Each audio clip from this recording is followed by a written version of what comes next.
Mike Johnson is with us. Mr. Speaker, good to have you back. How are you, sir? It's great to be with you, and what stands out tonight is this stunning contrast of what we're seeing. This history is being made. Here's President Trump showing peace through strength, using his power and position to bring peace to the Middle East. I mean, a truly massive, historic foreign policy achievement, returning hostages, restoring security to Israel, setting a foundation for lasting peace, and reducing taxes on hardworking Americans at the same time, and ending the border crisis, and ending the crime crisis, and reducing fraud, waste, and abuse in government, and now settling international conflicts all around the globe. And here's the Democrats on Capitol Hill acting like a bunch of clowns. They're trying to lie to the American people. They're trying to play politics with government funding, and real Americans are being harmed. I think that there is such a stark contrast. I'm not sure there has ever been such a strong contrast between two political parties. The Republican Party is delivering for the American people, and the Democrats trying to make a show out of this.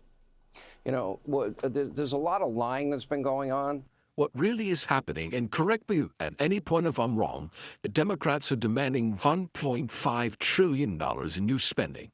Republicans are offering a continuing resolution to keep spending at its current levels with no cuts at all whatsoever, while you can work out the details and keep the government open and make sure everyone gets a paycheck, etc.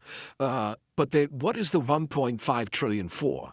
They've lied and said it's not about funding for health care that in part will go to illegal immigrants. That is a false statement on their part, is it not? It absolutely is a false statement, and you don't have to take our word for it. Go to my website, speaker.gov. Right there on the homepage, you can see Chuck Schumer's own document. He filed a counterproposal. It would spend $1.5 trillion of hardworking taxpayer funds, and a big chunk of that would go to give benefits again, health care and other benefits to illegal aliens. It is in writing. He's the one that filed it.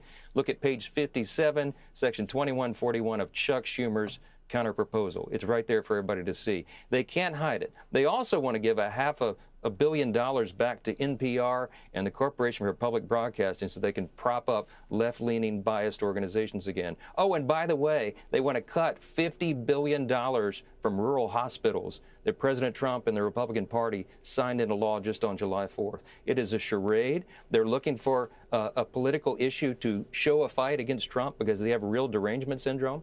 And Chuck Schumer is afraid, Sean, it all comes down to this.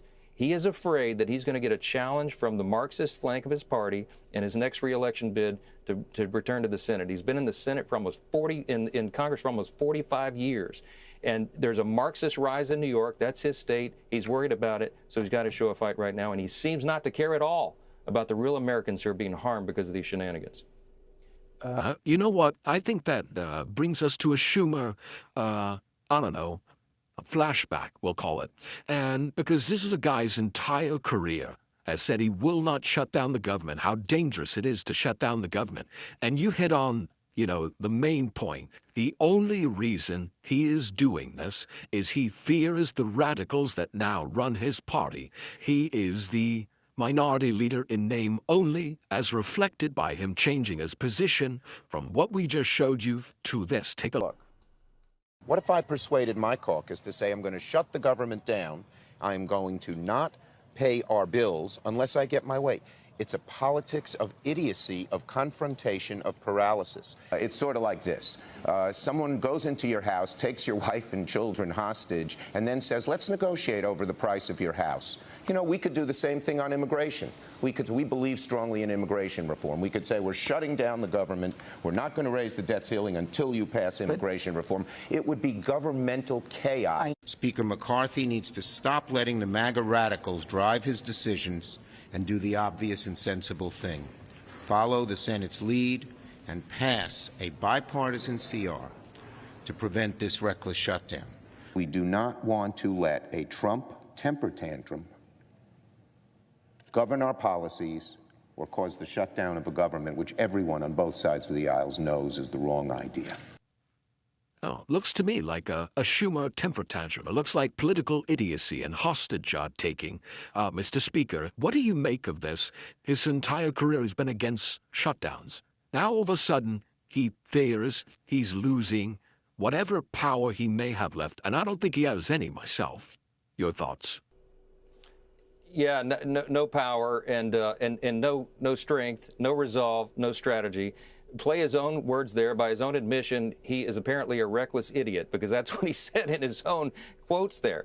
It's stunning to me. For 4 decades, he has railed against closing down the government because he said it would be so dangerous and harmful to the people. He was right then. He's just changed his tune. He gave those speeches as recently as March of this year, Sean, when he voted for the exact same measure that we just put on the floor. You noted at the outset here, we did this in good faith. Republicans are trying to govern. We're trying to build back the muscle memory to appropriate the taxpayers' funds in a responsible manner. We just needed a little bit more time to finish that process. So Republicans and Democrats in the House got together and said, let's do a stopgap measure for just 7 weeks to allow the time. And Chuck Schumer has blown it up and turned it into this big nonsensical fight that is now doing real harm to real people. You know, troops are going to go without pay on October 15th. Border Patrol agents, TSA agents, air traffic controllers. You got nutrition supplement programs that are being stalled, veteran services, and FEMA services in the middle of a hurricane season. It's reckless and crazy. He was right in all those quotes. He is very wrong today, and I think the Democrats are going to pay a big price for this. Did I see you almost lose your temper Today, I saw for the first time a little flash of Mike Johnson, getting a little teed off at Democrats in the media. Did I see that today, or did I imagine that? I've hit my limit, Sean. I'm a very patient man, but I mean, look, I'm so disgusted that the Democrats are playing games. They're using American people as pawns in their political game, and real people are getting hurt.